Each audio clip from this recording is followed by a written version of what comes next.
And then we'll have Dr. Dixit take over after I introduce him. So let's get ready to chant the Om. Sit in Dhyan Mudra with your back upright, eyes closed. Rechak, Purak,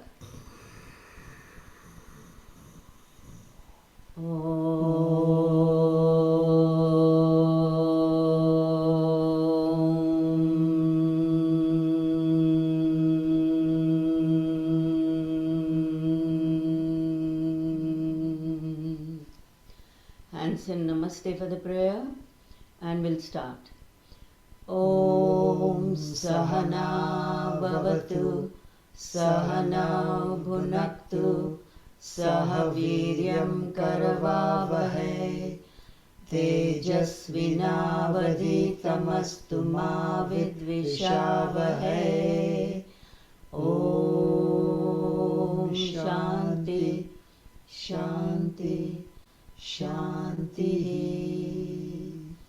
Rub your palms together, spread the energy over your face and open your eyes.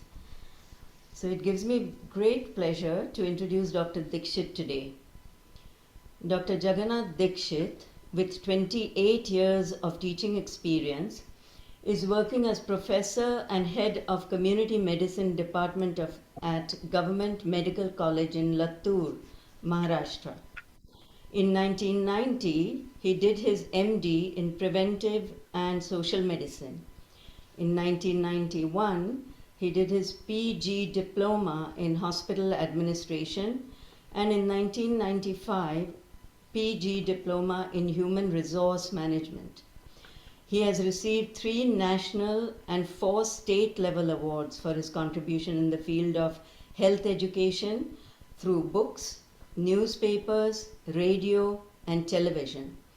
In 2013, Dr. Dixit founded ADORE, which stands for Association for Diabetes and Obesity Reversal in India. More than 35,000 people from 36 countries are participating in this campaign.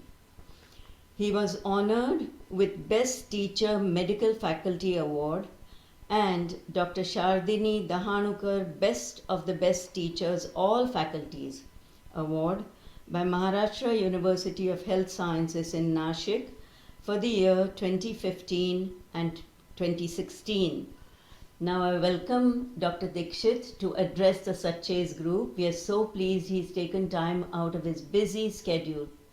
Thank you, Dr. Dixit. Thank you very much, Kunal Chitra, and for your kind words. I think you have made me host so that I can share my screen. Mahesh has made you host. You are a host. Yes. Okay, very good. So I shall start my presentation.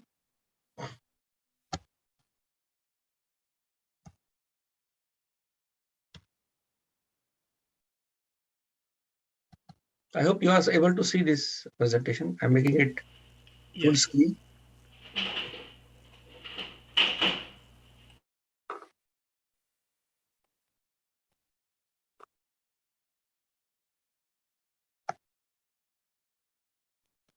Okay. So today I shall be talking about lifestyle modification for weight loss and diabetes reversal. And this lifestyle is followed by lakhs of people in the world. And lakhs of people have lost their weight. Many of them have become converted from pre-diabetes to non-diabetes and diabetic to non-diabetic. I've given you my email address with an intention. If at all you want to ask any question in future, feel free to write an email. You will get an answer.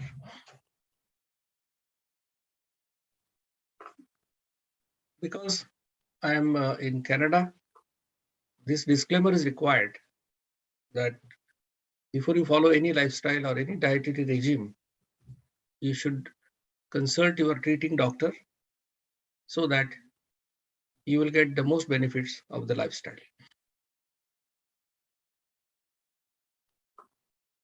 Indeed, I am grateful to Sharmila she has got her non-profit organization, IRIM Development, and she was instrumental in bringing me to Canada.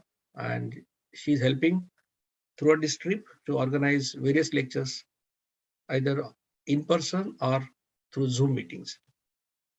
And you can go through this email and the appeals that are made. This lecture and this campaign, which we called World Free of Obesity and Diabetes, is dedicated to my mentor, late Dr. Shrikant Jiskar, who was the first person to propagate the idea of eating less times to remain healthy. In this world full of the advice of small frequent meals, his voice was the first in India to say that eating so many times is bad for health. And I am propagating the same concept with more research and more refinement to that. What is the purpose of this presentation? Is I want to share with you our experiences and learning from the campaign, and also I would like to tell you about the lifestyle modification. Possibly Chitra had my introduction, which was, I think, when I was at Latur. Presently, I am at BJ Medical College, Pune, working as professor. More than 31 years of teaching experience, and then all those awards and everything.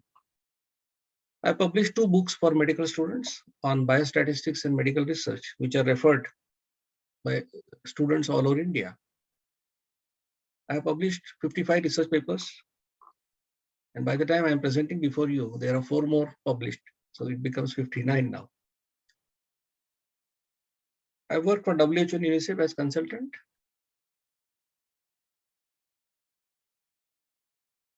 We are following thousands of diabetics and pre-diabetics in this campaign.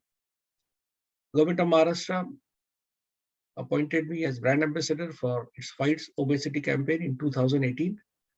As of now, there are lakhs of people from 41 countries following this lifestyle. In December 2019, Honorable Prime Minister of India, Narendra Modi ji, invited me to Delhi to deliver lectures for his office, that is Prime Minister Office, Special Protection Group, and the Member of Parliament. So I delivered one lecture in the Parliament. And then I had the opportunity to meet Modi ji. I offered him my books, Diabetes Reversal, New Hope, Effortless Weight Loss and Diabetes Prevention. And these books are available in various languages on Flipkart, Amazon. He understood the lifestyle. He asked me various questions. And he helped in different ways. And this news came in Dainik Bhaskar in May 2020, that is 4 to 5 months after I met him. And when journalists asked Modi ji, what is your diet plan? And the news reads like, PM Modi ka diet plan, दिन में 2 बार भोजन, हर बार 55 minute में पूरा करते हैं खाना. So this is what is our lifestyle, and possibly Modi ji was following this lifestyle. The campaign started in 2012. This campaign is absolutely free of cost. Of course, we founded the Association for Diabetes and Obesity Reversal Trust in 2018 with headquarters at Pune, India. We run 14 diabetes reversal centers where 25 senior physicians support us. We run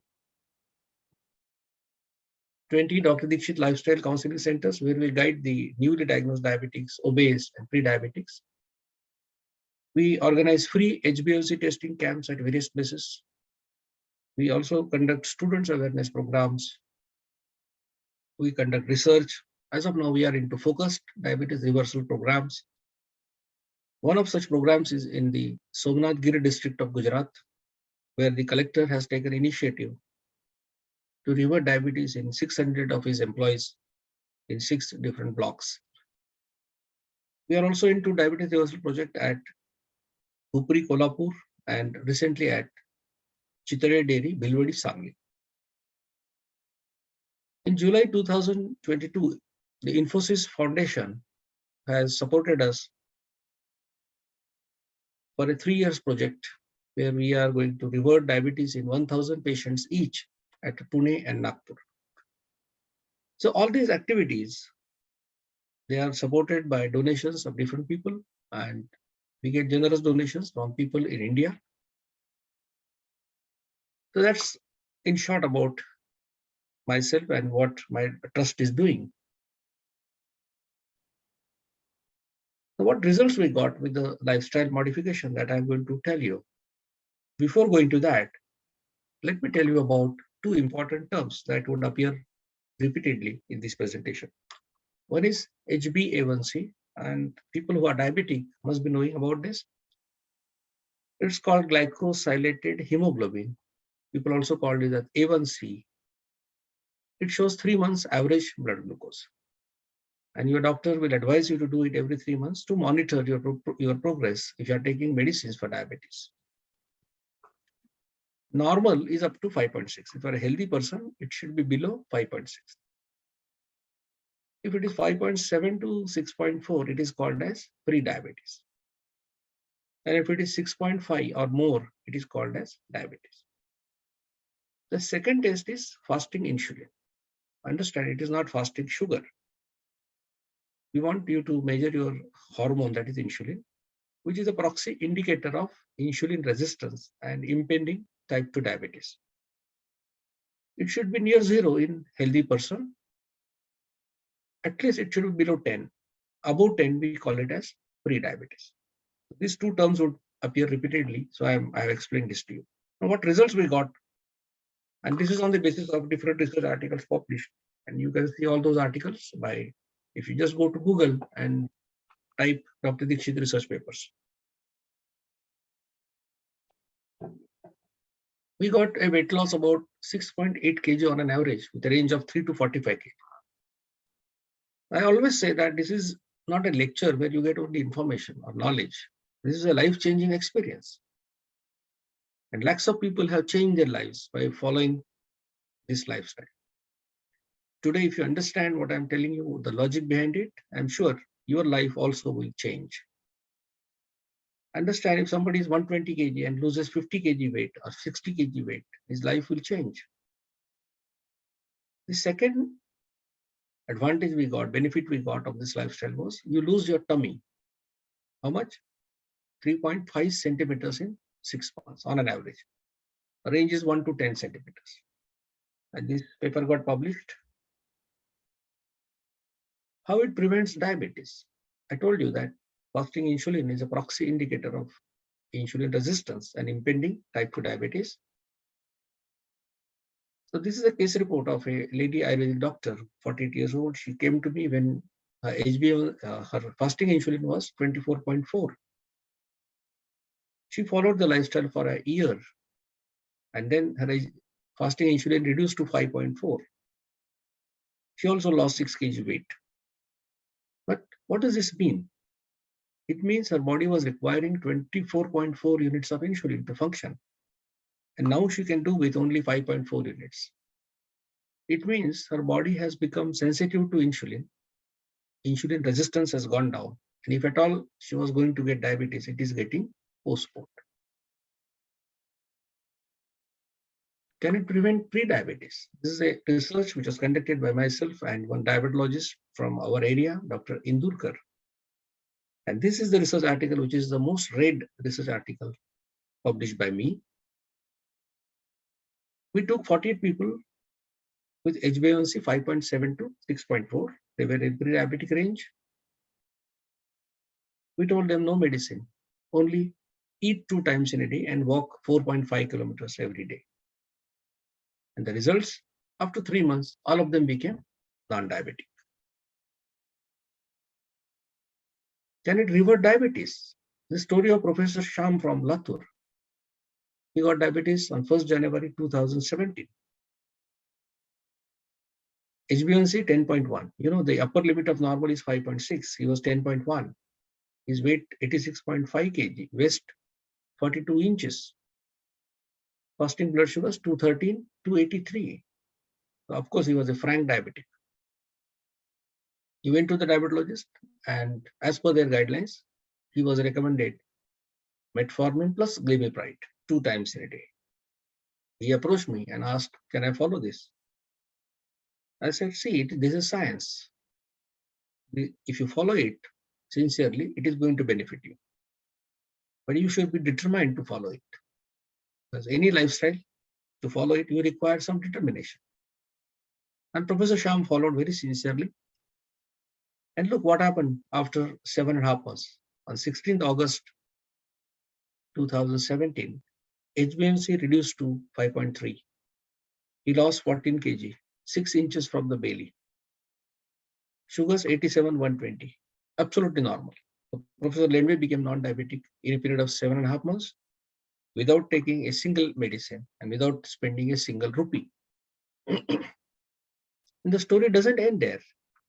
On 16th August 2022, we celebrated his 5th birthday of diabetes-free life.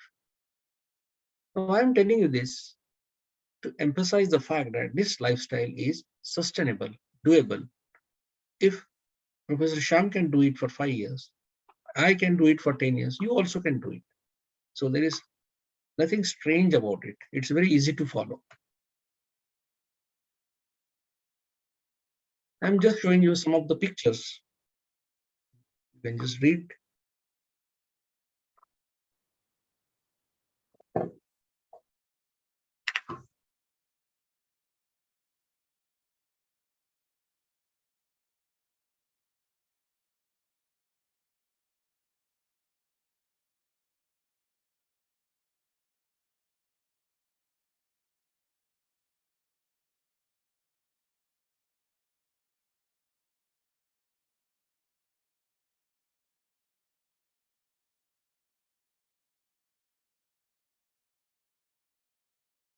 Look at the decline in the HbA1c. Somerset Murray, 11.8 to 5.5 in hardly 3 to 4 months. Look at the weight loss, 24 kg, 25 kg. In Vaibhav, it is in period of hardly 7, 8 months. And HbA1c from 15.6 to 5.4. So you can read many such success stories on our website, that is adortrust.org, or our Facebook page, Facebook group. They're all authentic success stories. We generally provide the mobile numbers of these people who got success so that you can talk to them, get yourself convinced, and then start following the lifestyle. Now, what is this lifestyle that we suggest? The first important advice in the campaign is to eat twice when you are really hungry. Now, these hunger times can be different for different people. There is no timetable. If I eat at 1 and 9, somebody may eat at 8 in the morning and 8 in the evening. Somebody may eat at 10 in the morning and 7 in the evening. So it is individual variation. We are not worried about the gap between two meals. We are only concerned that you should eat twice when you are really hungry. The second advice is, in between two meals, do not take any food item that will cause insulin secretion, because this lifestyle is based on the theory of insulin. And I'll be explaining it to you later. Third thing is, you have to reduce carbohydrates in your diet and increase proteins. But I'm not speaking of low carb, high protein, or low carb, high fat, or anything like that, keto diet or that. I am just telling you to reduce carbohydrates to some extent and increase proteins to some extent that you can follow for lifetime. I'm not telling you to buy any protein powders from market.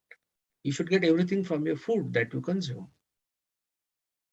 So what I'm telling you, if you are a vegetarian, if you are eating 3 chapatis, you can reduce 1 chapati, replace it with a bowl of thick dal or sprouts or soya or paneer, cheese, groundnut, so that your carbohydrates go down and your proteins would increase. And the fourth thing, very important, is avoid sugars as much as possible, sugars and sweets. And that by that I mean sugar, jaggery, honey, or sugar substitutes. If you are a diabetic, don't take any. But if you are a non-diabetic also, avoid as much as possible, because sugar and jaggery are hazardous for your health. They have no advantage. Now, with this advice about diet, there is one advice about exercise. Diet and exercise together make the lifestyle. Now, exercise, we recommend you to go for brisk walk, 4.5 kilometers in 45 minutes.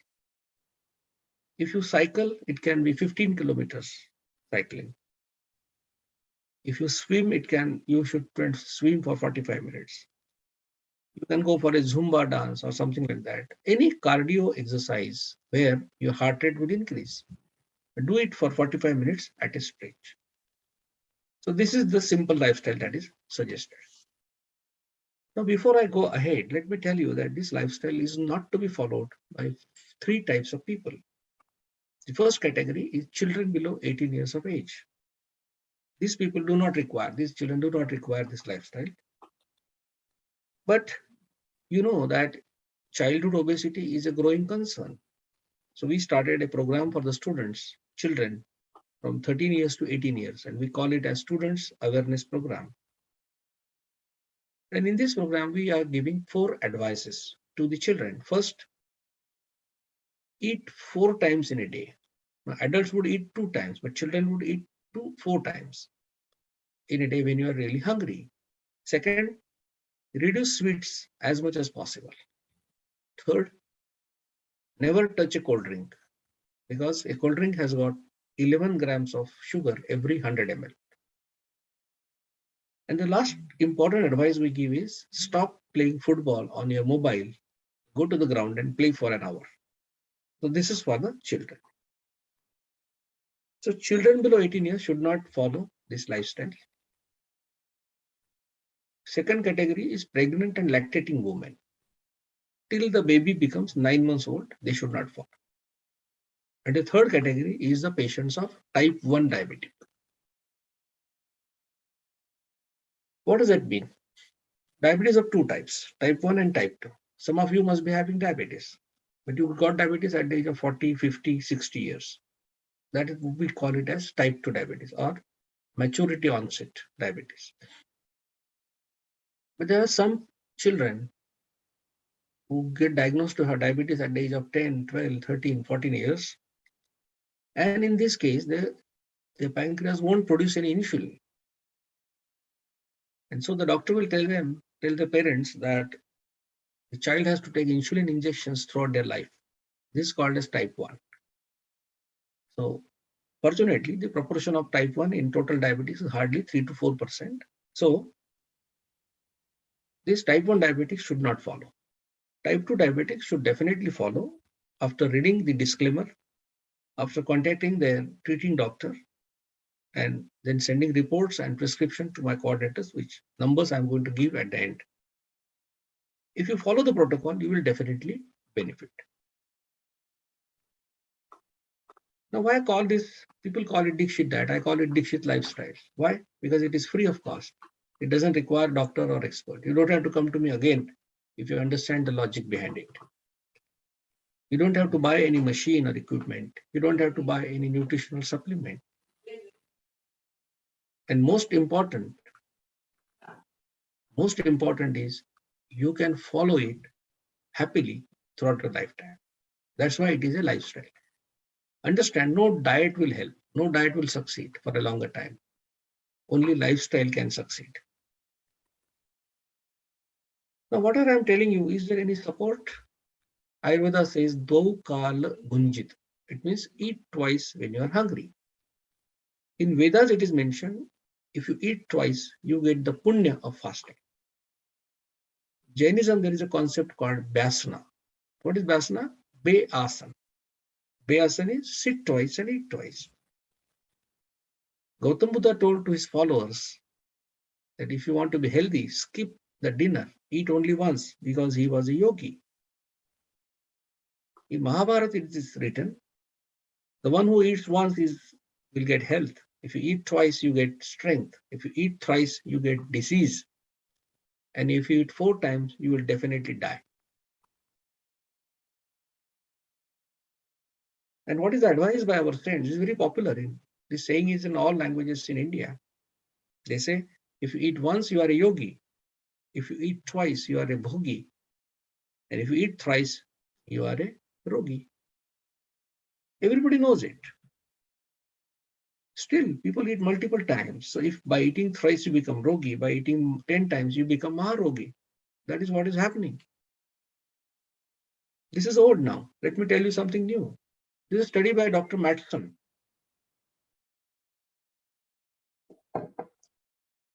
Meal frequency and timing in health and disease. Matson is expert in the field of intermittent energy restriction, from where the intermittent fasting and other concepts have emerged. And you can read this paper on Google. What is the conclusion? Matson says the most common eating pattern in modern societies, 3 meals plus snacks every day, is abnormal from an evolutionary perspective. Why saying that?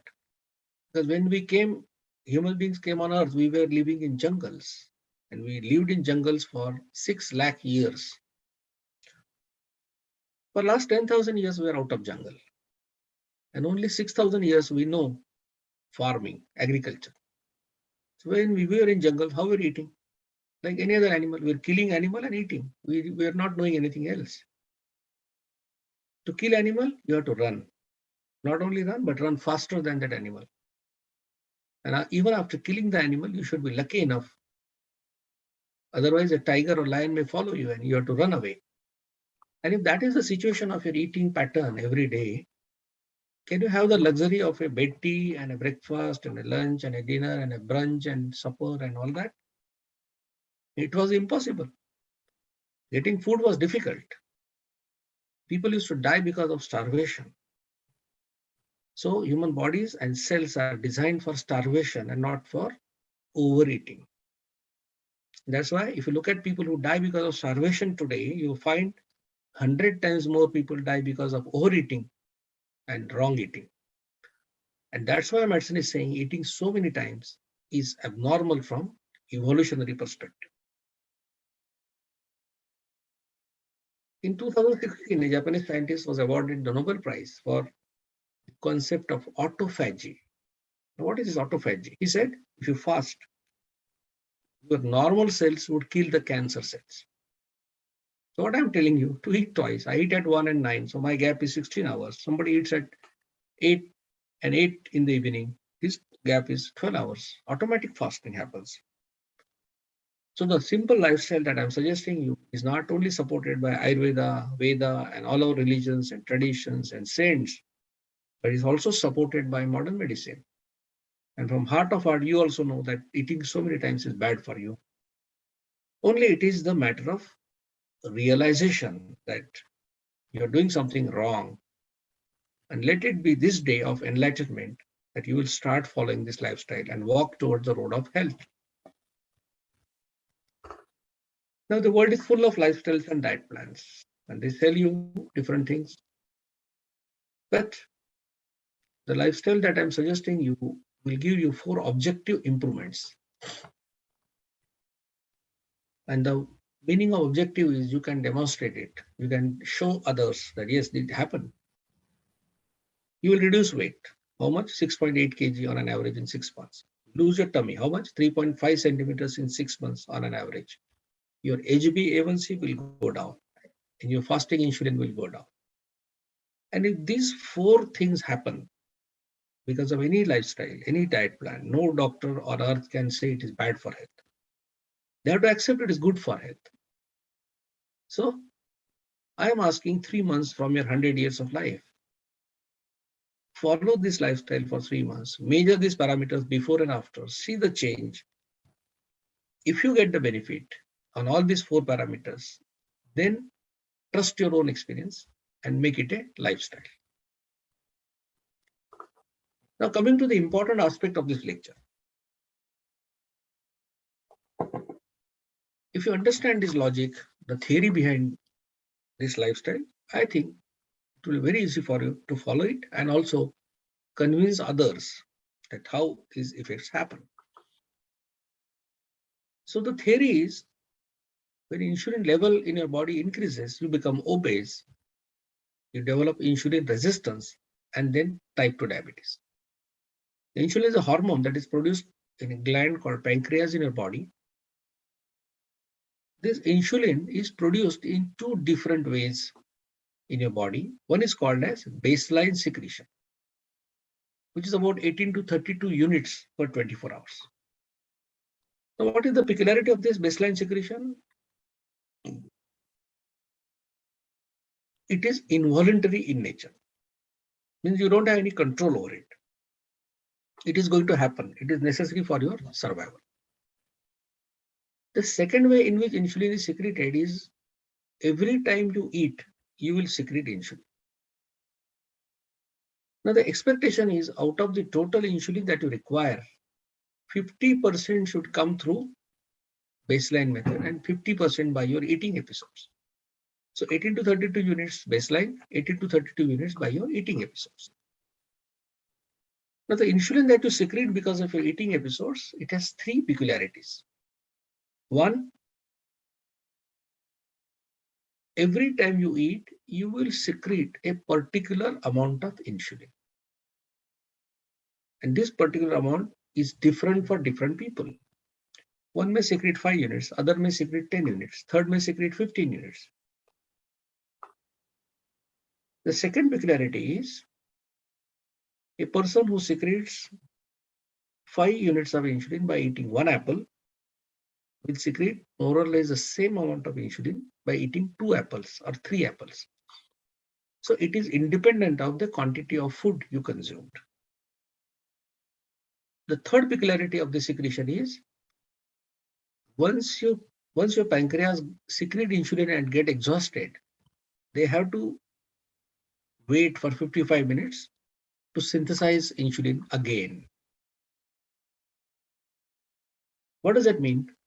If you finish your eating in 55 minutes, you will secrete insulin only once. But if you go beyond that, you will secrete insulin one more time. That's why in this lifestyle, we recommend you to eat or finish your meal in 55 minutes. Not to eat for 55 minutes, but finish within 55 minutes. So I think you are with me up to this theory of insulin secretion and the principle. Now, what is the function of insulin? Understand, insulin is a hormone that is secreted after you eat. Now, why it happens so? Because it is responsible to utilize the end products of digestion. Now, you eat so many food items, you eat different quantities of food items. But ultimately, the food has only 3 ingredients, nutritional components. 1, carbohydrate. 2, fat. 3, protein. So whatever you eat and in whatever quantity you eat, ultimately you are eating carbohydrate, proteins and fats. After digestion, the carbohydrates get converted to glucose, the fats get converted to fatty acids, and the proteins get converted to amino acids. So after the digestion is over, your blood will have glucose, fatty acids and amino acids. Your body is made up of crores of cells. A cell is the smallest unit of your body. And each cell requires energy for survival and functioning. And if you add on all the requirement of all the cells together, it becomes your requirement per day. And we say on an average, you require about 2000 calories per day. Depending on the weight and type of work you are doing, there may be variation, but on an average, we say 2000 calories are required. Now, how do your body will get this calories or energy? It can burn 2 fuels. One is glucose. So if you burn 1 gram of glucose, you get 4 calories. The other fuel is fatty acid or fat. If you burn 1 gram of fatty acid, you will get 9 calories. So by burning fats, you get 2.25 times more calories than by burning glucose. Naturally, all cells of the body are happy burning fatty acids. The exception is the brain cells. They don't like fatty acid, they like glucose. Now you will think that because after digestion there is glucose and fatty acid in your blood, we also secreted insulin. Now what should happen? The glucose in the blood should go to the cells because the blood circulates throughout the body. But it's not that simple because on every cell there is a lock. And in technical language, we call it as insulin receptor. What does that mean? It means there may be a lot of glucose in the blood, but till the locks are opened, the insulin receptors are open, the glucose cannot enter the cells. So the first function of insulin is to open the insulin receptor locks and make glucose enter the cells.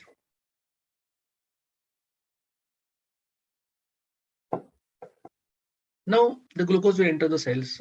Cells would utilize it. Their need is over.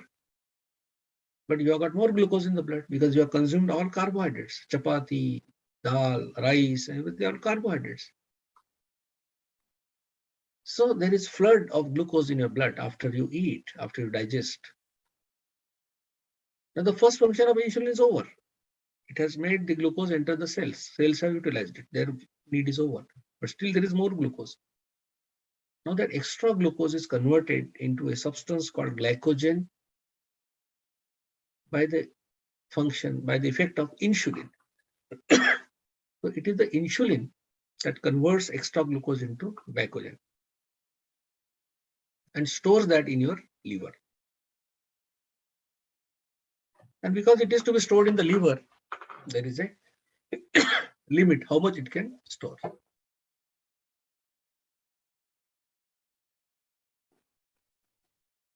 So it can store maximum 100 grams in your liver. So what is the function of this glycogen? Glycogen is nothing but aggregation of glucose molecules. And if 1 gram of glucose gives you 4 calories, 100 grams of glycogen can give you 400 calories. So suppose your time of meal was 9 in the morning, but you could not get anything to eat. 3, 4, 5, 6, 7, 8 hours have passed and you are not getting anything to eat. Though you are not eating, your heart is working, kidneys are working, brain is working, they require energy. In that situation, your body will take out 100 grams of glycogen from the liver, break it down and give 400 calories to you. That's why nature has made this provision. So you understood two functions of insulin. One, opening receptor locks and making glucose enter the cells. Second, converting extra glucose into glycogen and storing in the liver. Now understand the third function carefully. After these two functions are over and still there is more glucose in the blood, which normally is, that extra glucose is converted into fatty acids because of insulin and stored as fats. Now people must have realized that they are not eating oil, ghee, butter, even they are throwing yellow from the egg. Still they are obese. They have got bellies. So you don't have to eat oil, ghee or butter to become obese. You can do it by eating chapati, rice or idli because the glucose in these food items will be converted to fatty acid and stored as fats because of insulin. I'm sure you are with me up to this, that insulin makes you obese. Insulin causes weight gain. Now, what is insulin resistance? Now, I said that your cells are designed for starvation. And what do they expect? Once you eat, insulin should be secreted because it has its function. But once the function is over, it has to go down to the baseline level. Take example of a person who secretes 5 units of insulin every time he eats. But this fellow eats 10, 15, 20 times in a day. What will happen now? Every time he eats, 5 units of insulin he will secrete. His blood always have high level of insulin. It will never go to the baseline. And these cells are annoyed. Cells cannot tackle such high level of insulin because they are not used for it. They are meant for, they want that it should go down after the function is over. It never happens. So the cells oppose this. And technically, we call it as insulin resistance. And how do they oppose? They change their shape. And when they change the shape of the lock also changes. What will happen? Insulin cannot work. So when this person eats something, after digestion, in his blood, there would be glucose. There is 5 units of insulin.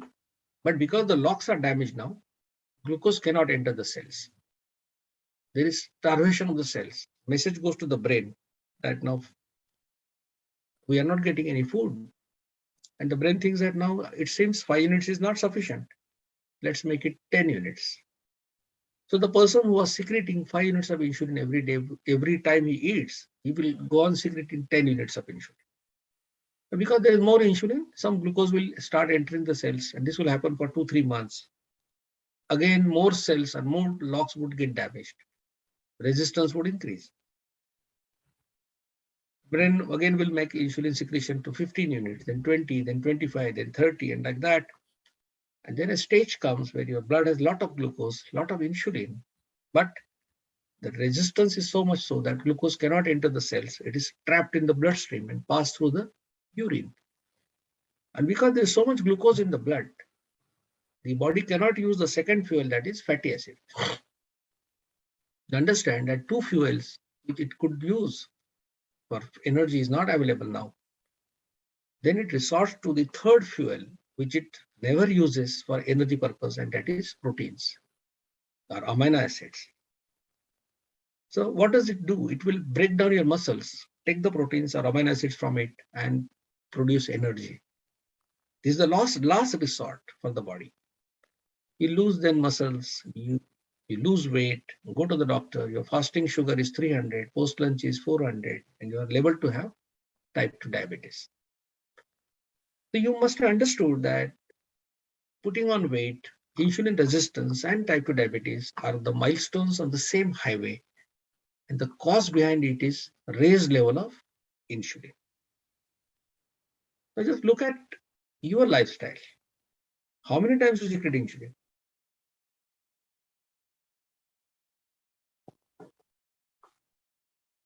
10, 15 times you are eating, maybe small quantities, but every time you eat, you secrete insulin. And that's why. And this eating frequency will show its effect, not immediately, not next day, but after 10 years, 12 years, 15 years. And you don't understand that you are getting this problem because of your multiple time eating. So I'm sure you become aware of your eating from tomorrow. I'm not telling you to eat less, because what you said, that raised level of insulin is our problem. Then what can be the solution? Naturally, reduce your insulin level. If you want to reduce insulin level, what you can do? You know, it is secreted in 2 ways. Can you do anything about baseline secretion? You cannot do anything. Then where you can attack is the insulin secreted by your eating episodes. What you will do from tomorrow? Eat less or eat less times? I'm sure you will go in favor of eating less times. Because whether you eat less or more, you will secrete similar amount of insulin. So what you can do is, you can concentrate on eating episodes that cause insulin secretion. And that's why it's now it will be very easy to understand the lifestyle that I'm suggesting. We are suggesting you to eat twice when you're really hungry. Why twice? Well, most of us are hungry 2 times in a day. If you're a yogi, you will be hungry only once. But understand, do things that you can follow for lifetime. Now, if you start this from tomorrow, what difficulties you will face? To get rid of tea with sugar in the morning. People are addicted to it, and sugar and jaggery are addictive in nature. So let me tell you, if you drink tea without sugar for 8 days, you will not like tea with sugar after 8 days. What if I get weakness, giddiness? If you are 70 kg weight, you have got 13 kg of fat in your body, which means you have got a stock of 1,20,000 calories. And how much you require every day is only 2,000 calories. So 60 days, if you don't eat anything, drink water, you are not going to die. So this giddiness, weakness is all psychological. Drink water. Expert advice to take breakfast. What is your experience? If you eat when you're not hungry, you get indigestion. When you don't eat when you're hungry, you get acidity. Is it a rocket science? I'm not telling you to skip anything. I am telling you to eat when you're hungry. If you're hungry at 8 in the morning, eat. You call it breakfast, I call it first meal. That is the only difference. What about acidity? Your acidity will vanish in a period of 1 or 2 months. What you should do, eat twice when you're really hungry. Drink enough water in between 2 meals. How to take medicines. If you are having hypothyroidism and you take thyroxine, you can take it as it is, the way you are taking. No problem with the lifestyle. All other medicines, either they are once or twice in a day. So you can adjust in the first meal or second meal. That I've given you time of 55 minutes each meal. Now let me tell you how to eat your food items. So first I will tell for non-diabetics. Who is a non-diabetic according to me? One whose HbA1c is below 5.6, whose fasting insulin is below 10, and who is not taking any medicine for diabetes. He is a non-diabetic. So non-diabetic should start with fruit, dry fruit, or sweet dish if at all he is going to have it. I told you, you may be non-diabetic, but reduce sweet as much as possible. So first fruit, dry fruit, or sweet dish. Followed by that, take a bowl of salad. Bowl, I mean, you should eat one cucumber, one tomato, and then anything else, cabbage and carrot and beet and radish. Followed by that, the same amount, same bowl of sprouts. You can replace that by 2 boiled eggs sometimes.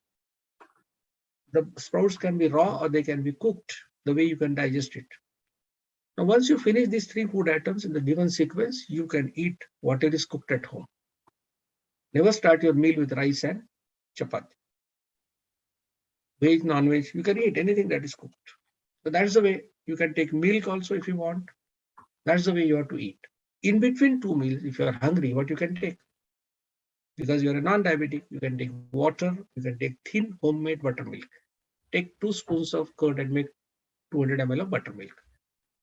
You can also take plain green tea, black tea, or black coffee. Plain, I mean, without any flavor. You can also take tea with 25% milk. Don't add any sugar, jaggery, honey, or sugar substitute to any of this. You can take tender coconut water. Don't eat the pulp. You can take maximum 1 tomato in a day. So what you should eat and what you can take in between 2 meals, I have told for non-diabetics. If you are a diabetic or pre-diabetic, what you should do? Start your meal with 4 almonds and 4 walnuts or half fistful of groundnuts. It can be roasted, soaked, steamed, the way you like it. Followed by that, a bowl of salad, which means a cucumber, a tomato, plus anything that you can eat raw except carrot and beet. Followed by that, a bowl of sprout or 2 boiled eggs. And then you can eat anything that is cooked at home, but no sweets and no fruits for the next 3 months till your diabetes is under control. And in between 2 meals, you are allowed only 3 items. One is water, second is thin homemade buttermilk, and third is plain green tea, black tea, or black coffee. Of course, don't add any sugar, jaggery, honey, or sugar substitute. These 3 items you can take as many times as you want, as much as you want. So there were 3 more food items which are allowed for non-diabetics in between 2 meals, that is 20 with 25% milk, tender coconut water, and 1 tomato in a day. This is not allowed for diabetics and pre-diabetics. So I told you how to eat your food. People say, I don't have time to walk. Okay, so you reserve some days to get admitted for a bypass surgery or something like that. Because you have to earn your health every day. What if I stop this lifestyle? What will happen? Again, you put on weight. Again, your tummy will come out. Whatever benefits you got, they will be all lost. Because this is not a crash course of 3 months or 2 months. It is a lifestyle. What I'm telling you, practice it for 3 months. If you get benefit, make it a lifestyle. So I answered most of your questions. What we learned, diabetes is underdiagnosed and over-treated. Why underdiagnosed? Because we do it with blood sugars. If we do it with HbA1c, we will diagnose 30% more people as pre-diabetics. And if they follow this lifestyle, they become non-diabetic. Early diagnosis and delayed, why I'm saying over-treated? Because every guideline to treat diabetes tells doctors to suggest lifestyle first. Unfortunately, most of the patients, they get medicine immediately the day they are diagnosed to have diabetes. So it is over-treated. Early diagnosis and delayed drug treatment is the best reversal. So if you delay the medicines and follow the lifestyle, it's very easy to revert your diabetes compared to someone who is taking medicines for diabetes. Now, if you are a diabetic, look at your reports, look at your file. And what do you find? You started with 500 mg metformin, then become 1000, then become 2000, then more medicines are added. So are you doing any progress? And what lifestyle? You are advised to eat small, frequent meals. And if that has not helped you, why not to give a try to this lifestyle, which has got thousands of success stories? What do I expect from you? First of all, don't trust me, trust your own experience. If you get favorable results, the 4 objective improvement that I told you, make it your lifestyle. And then help us to spread the message in Canada. Because this is a campaign for the world. It's not for only one country. And I am sure you will contribute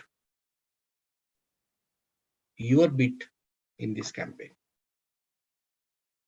You can help us by donating to this cause. As we don't have our FCRA account, we cannot take your Canadian dollars. But if you have Indian relatives, they can donate from their Indian accounts in Indian rupees to our trust. You can contact Ravi Jagannathan on the given number. I can assure you that every rupee given will be utilized for the purpose of making world free of obesity and diabetes. What is the goal of the campaign? Anywhere in the world, if you're diagnosed to have type 2 diabetes, every doctor should tell you to eat twice and walk 4.5 kilometers. And if you don't improve on diabetes front in 3 months, then only he should give you medicine. That is the goal of the campaign. This is very important slide. You can take a photograph of this if you want. These are my coordinators.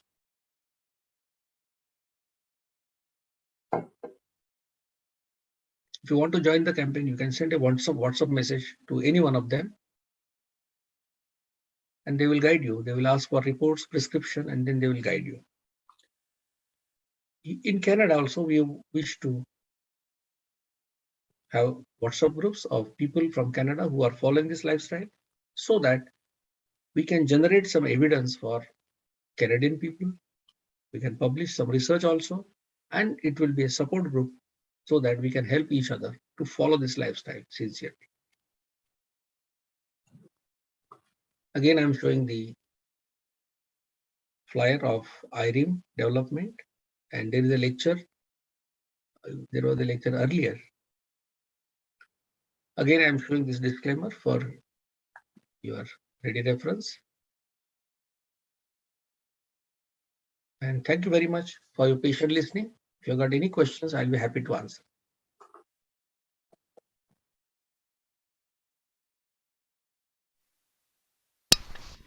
Dr. Dixit, this is Kunal here, and I have a question. Yes. Chitra and I have been actually following this lifestyle for the last about 6 years or so now. Oh, We've been eating 2 meals a day, and we have been going for walks regularly as well. So we've been following it quite rigidly. Once in a while we slip up. Mostly it's very rigidly practiced. And I have to say that we found very good results of it, both in terms of losing weight and also managing to control our diabetes. And we intend to continue doing that for a long time, hopefully. Thank you. For a lifetime. As you say, it's a lifetime objective that you want to follow or plan. I just had one question. We started to follow this. We watched some of your videos. YouTube videos, especially the one which is 49 minutes, which you recommended to lots of friends. And that's where we got the knowledge about all of this.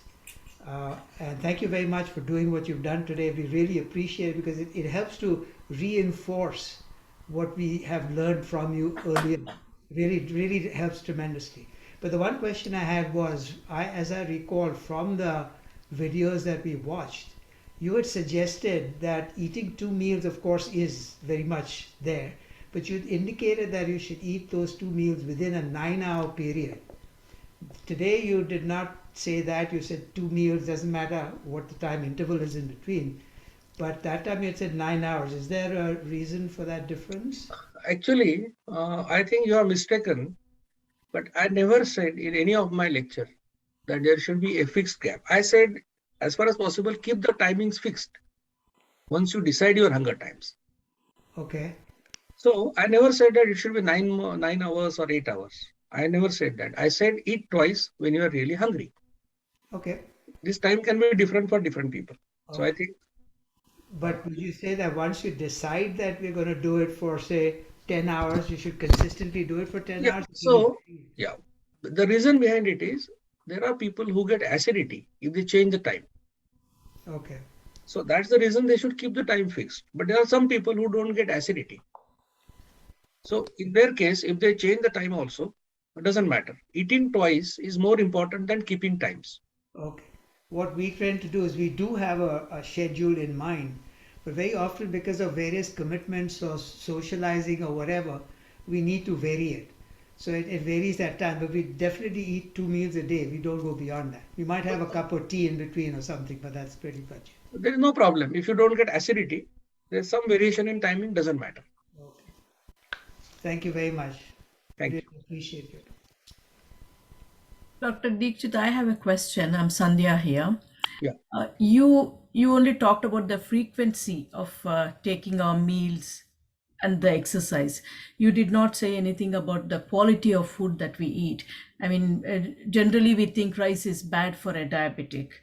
I mean, is there anything that you have found in your research? What food is good and what food is not good to eat? Yeah. So the things are quite complicated by the experts. Let me tell you, in Kerala, people eat rice. In Punjab, people eat wheat, right? Then if rice is bad, Kerala should have more diabetes than Punjab.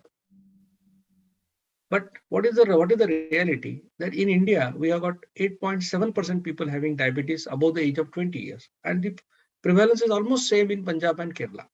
So it is not rice, it is not wheat, but it is the insulin, the theory that I told you, our lifestyle that is causing this problem.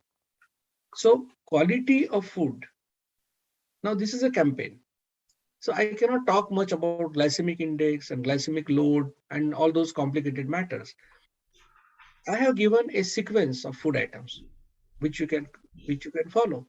And if you do that, you start with the nuts, then you take salad, then you take sprout.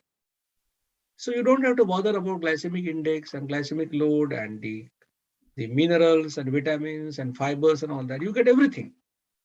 And that's quality. So if you look at the sequence given, it takes care of quality of food. And then you cannot overeat also. Thank you. I'm Sunila here, Dr. Dixit. And my question is, how about hypoglycemia? I get it.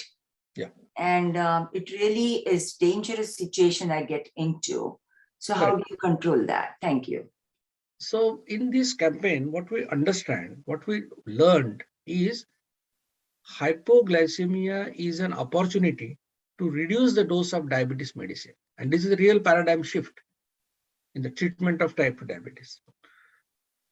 Now, if you are taking medicines for diabetes, you are going to get hypoglycemia someday or the other.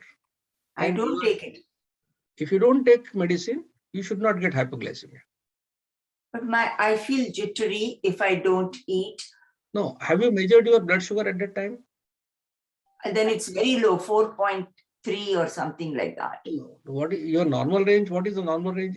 5.6, 5.7. 5.6 is the upper limit. The lower has gone to 3.8. Yeah.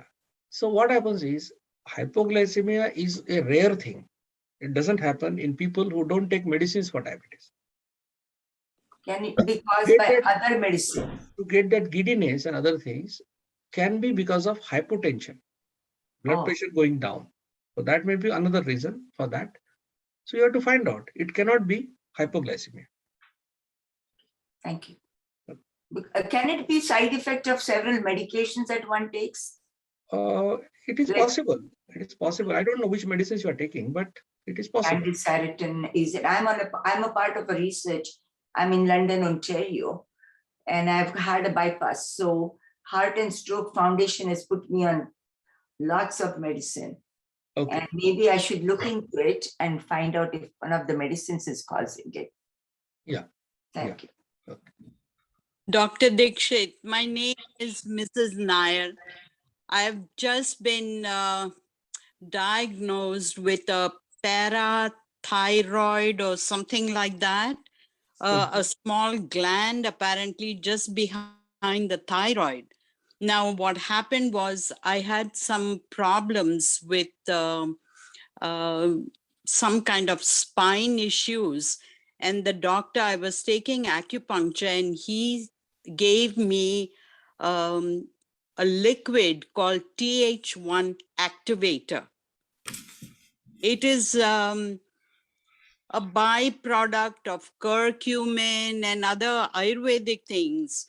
And my doctor feels that that's what has been responsible for this thyroid malfunction. And it's about 3 points more than the range that the report says. But they are saying that I should now have surgery to remove that gland. Could it be anything to do with diabetes, or I'm still 6.4?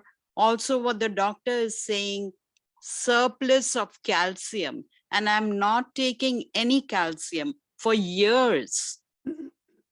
Okay. So let me clarify that I am not an endocrinologist. So your problem appears the parathyroid gland and thyroid gland has to do with the endocrinology. I am also not an acupuncture specialist. So I cannot comment whether it is because of the curcumin that he has given and all that. But I will suggest you to go to appropriate doctor and get advice. This has nothing to do with diabetes. This is something different. Okay. And just one more, I was trying to start your thing of having only 2 meals a day. The thing is, between the first and the second meal, I am violently hungry and I feel really empty in the stomach. And that's when I feel my sugar level is going low. So are you taking medicines for diabetes? I am taking metformin, and it's been many years. Yeah. I'm taking one metformin in the afternoon, one at night, with diamicron in the afternoon and Jardiance in the night. Okay. So you are taking 3-4 medicines for diabetes, and I will suggest you to first get the reports done. I have given you the numbers of my coordinators. So share the reports with them, and then they will guide you properly. Because if you take medicine 3 times a day and eat 2 times a day, you will definitely get hypoglycemia, which is not a good idea. Okay. All right. So don't follow on your own. Take help of the coordinators. Okay. Thank you so much. Dr. Dixit. Yeah. Can you repeat the food sequence that you had mentioned? Yeah. Fruits. Are you a diabetic or non-diabetic? Non-diabetic. Non-diabetic. So you start with the fruit, dry fruit or sweet dish if you want to take it. Okay. Again, I will tell that sweets are bad for health. Reduce as much as possible. Then you eat a bowl of salads, which means at least 1 cucumber, 1 tomato, and plus whatever you can eat raw. Then a bowl of sprouts or 2 boiled eggs. And once you finish these 3 food items in the given sequence, you can eat whatever is cooked at home, veg, non-veg. That is the sequence for you. So the basic is the first three things that you eat. Yeah. And the sprouts, you had mentioned that you could eat them cooked. Raw, anything, any way you like it. Cooked or raw. Yeah. It's the same thing, like even if you cook it, they're as beneficial. Yeah, because some people cannot digest it if they eat it raw. They will have gases and bloating and all that. But some people can digest. So then the cooked or raw sprouts, and then regular meal if you still want. Yes. But 2 boiled eggs both times, morning and evening? No, what happens? So some morning you take boiled eggs, evening you take sprouts, or the vice versa. Oh, so that's a protein item that we are talking about. Yeah. Yeah, I think we have Sujay Kumar Vardhaman. You can go ahead next. Hello, Dr. Dixit. I'm Rushali speaking. How are you? Fine. Sir, I do a lot of fasting. I love doing fasting. I do puja and all. So, what do you suggest me? I should not eat, or I should eat in the fasting time? Because I'm in Okay. pre-diabetic condition. You are in pre-diabetic condition. Yes, Okay. sir. So, but you're not taking any medicine for diabetes. No, I'm doing my diet and exercise. Okay. Mostly exercise. Diet is still I'm trying hard. Yeah. If you are doing your fasting for getting punya, I think the No. easiest way to get punya is eating twice in a day and every day earn punya. Okay, doctor. But if you're fasting, then what you can do is, because nuts you can take. Nuts, okay. You can take salad like cucumber, that is allowed in your fast. Yeah. Okay. Instead of sprout, maybe, because sprouts will not be allowed. Yeah. But you can eat paneer. Paneer, yes. Okay. Yeah, so you can replace like this and then eat whatever you are eating in your. You can start with the fruits also, but you are a pre-diabetic, so I Yes. don't recommend you fruits. Okay. Okay. So normally when you eat sabudana khichdi and all, the sugar goes up. That's what I Yeah, heard because from that my. is all carbohydrate. It is full of carbohydrates. So what I'm saying is, fasting Mhm. by doing this, eating these food items which are suggested, nuts and salads, would Okay. be a great idea. And Rather than eating your khichdi and other things, because they are full of carbs. how about bhagar, doctor? Bhagar And and burger is equally bad. equally bad? Okay. Yeah. Okay. So fasting is not a good thing to do. Okay, once in a while you can do it. Don't do it maybe 3-4 times in a week. Yeah. And if you want to really fast, then don't eat anything for 24 hours. Drink only water.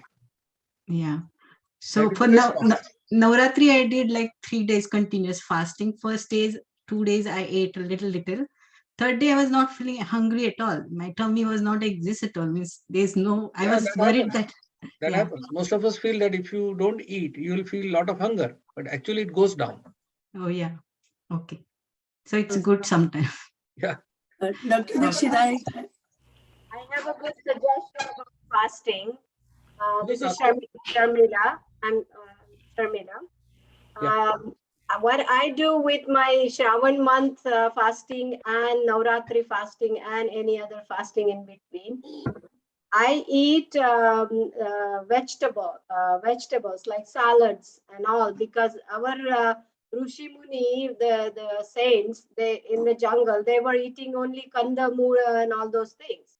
So why do we pick this and not this and not that?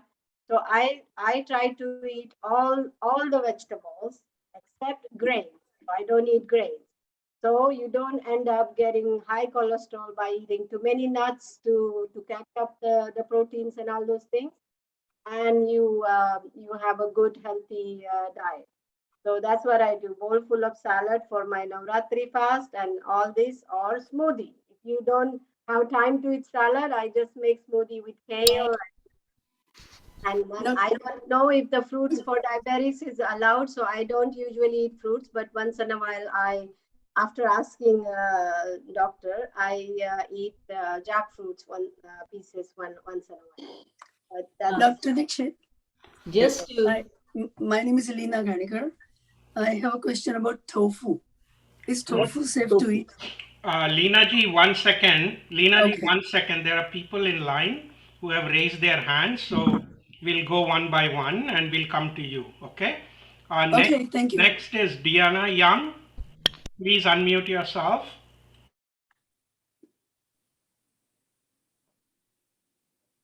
Dr. Dixit, I wanted to ask you one question. Who Is is it my asking? name? Did you say or somebody else's name? I don't know. Yeah, just 1 second. Diana, you have a question? Yes, I do. Yeah. A quick one.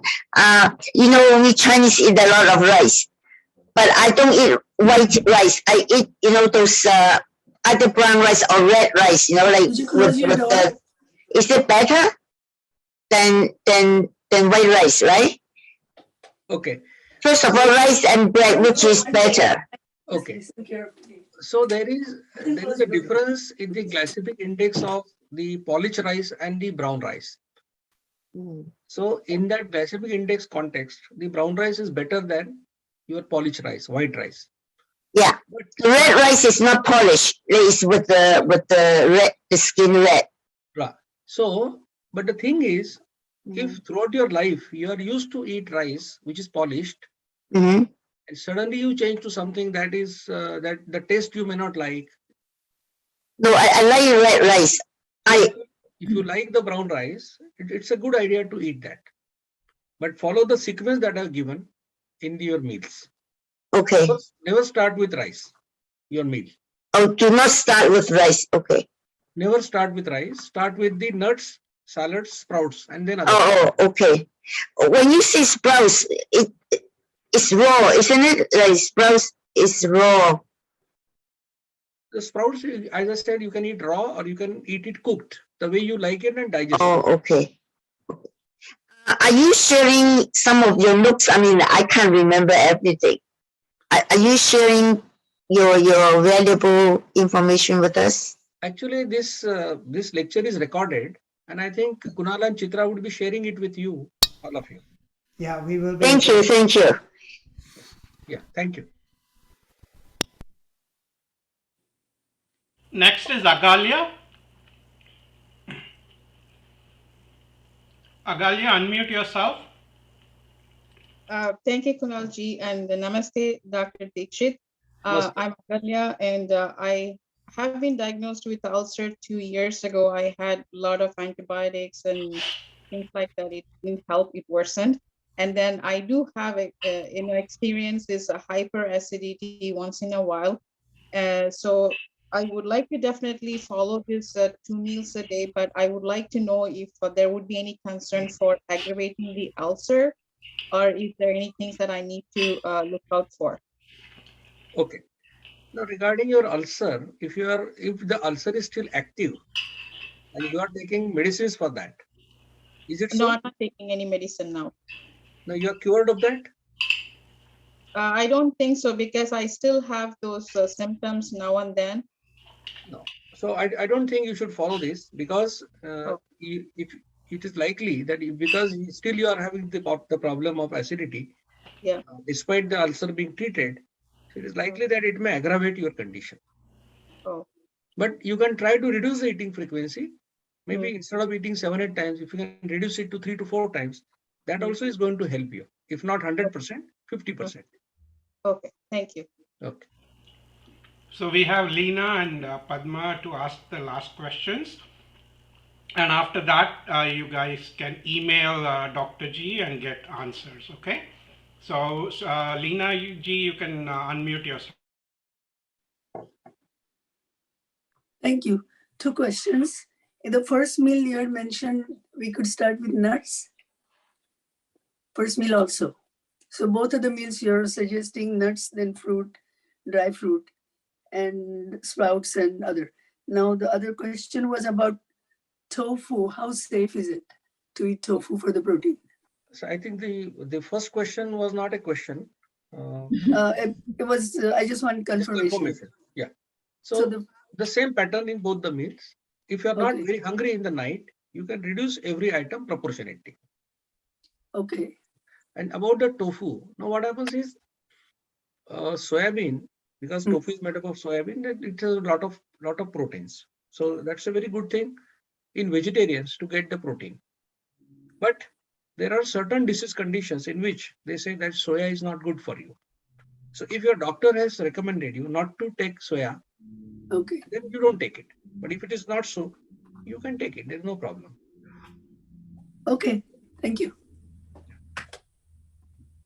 Dr. Dixit, this is Padma. I've been diabetic for over 12 years and I have a question. I'm trying to understand about the locks of the cells getting damaged, what we can do about it. And my second question is, does diabetes have anything to do with memory? Of late, I'm starting to forget a little bit, and what I can do about it. Okay, the second question I will take first. What is your age? 55. 55. And in your family, what was about your mother or father regarding their memory at the age of your age? Nope. Neither. They were both fine until the day they died. Okay. So what happens is, it's a common thing to forget things after the age of 50 years. Some people start at the age of 60, some start at 50. It's possible. But then it may be because of inability to focus on certain things. That may be the reason, that if you're not focused and if you are worried about your disease and all those things, psychology also matters. So we cannot correlate it with your diabetes. There's no relation like that. But see, diabetes affects your nerves.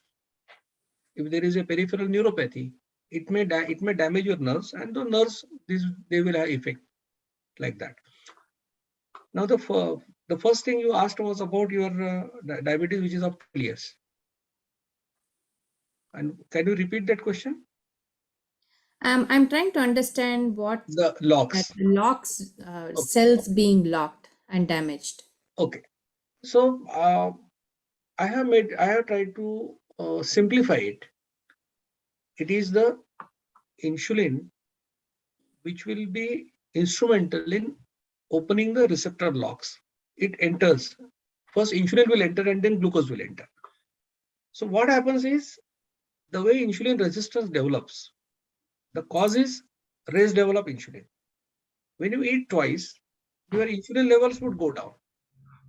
And insulin levels would go down, then automatically cells also would become normal.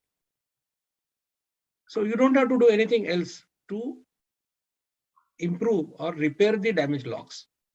You have to only reduce your insulin level, and that will have the effect.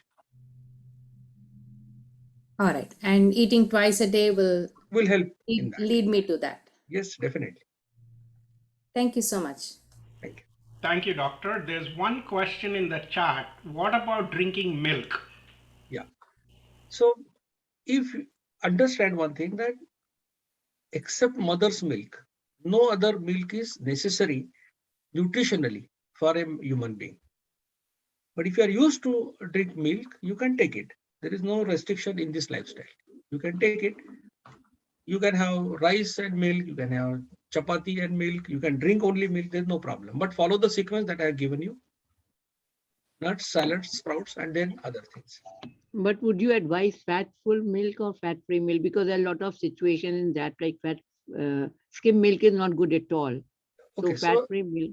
So let me choose the word very carefully. I'm not advising you to take milk. I am telling you that you don't require any other milk than your mother's milk, nutritional point of view. If at all you are used to take milk, you can take it the way you want it. If you are used to take skim milk, take it. If you are full fat on what, you can take it, no problem. Dr. Dixit, can I ask you one more question? Yeah. My name is Nirmala. I was wondering if people with diabetes and pre-diabetes, whether they should avoid eating any kind of fruits. Yeah. Why I said that? Because the fruits have got fructose. And the fructose is our cells of the body cannot utilize fructose as it is. So it directly goes to the liver, and liver has to convert it into either glucose or triglycerides. So it increases the insulin resistance in the liver, and ultimately it damages your HbA1c will increase, and you will have bad effects on your diabetes front. So it's not a good idea to eat fruits for pre-diabetics and diabetics. Even in non-diabetics, eating 1 kilogram or 500 grams of fruit is not a good idea, because your body can metabolize limited amount of fructose every day. So 1 or 2 fruits in a day is okay, but too many fruits is not good even for non-diabetics. Would you recommend any fruit, suggest any fruit that's okay for people with pre-diabetes and diabetes? No. Pre-diabetic, diabetic, I don't recommend any fruit, but once you become non-diabetic, you can eat orange, you can eat apple, you can take hard pear, or you can take fruits that are sour in taste. Oh, okay. Thank you, Dr. Dixit. Thank you. Thank you, doctor. Thanks everybody for participating in today's session. I really enjoyed the session. I was away part of it, but I'll listen to the recording. Chitraji, if you want to say the last few words, then we will end the program. Yes, I just wanted to thank Dr. Dixit most sincerely for this very informative session. And if you could just repeat your email address, I think it was EWL at Adore Trust at, we didn't get the rest of it. So it was EWL dot Yeah. Adore Trust, ADORETRUST Yes. at gmail.com. Okay, so that is the, if anybody else has any questions, you can send them to that email as Dr. Dixit mentioned right in the beginning. So we'll let Dr. Dixit go now. I think must be so tired because I know he's been giving lectures all over Toronto, and we really, really appreciate your information and how well you delivered it. Thank you so much. It was so easy to understand because of the way you presented it. Thank you, Dr. Dixit. Thank you. Thank you so much. I'm grateful to all of you, and the discipline that was followed, the way the questions were asked, the way the session was conducted. I'm really, it is a praiseworthy activity that you're doing. So I'm grateful to you for giving this opportunity. Thank you very much. Thank you. Thank you, Mahesh. Yeah, namaste, namaste. Thank you, everybody. Enjoy your rest of the day. Bye. Yeah.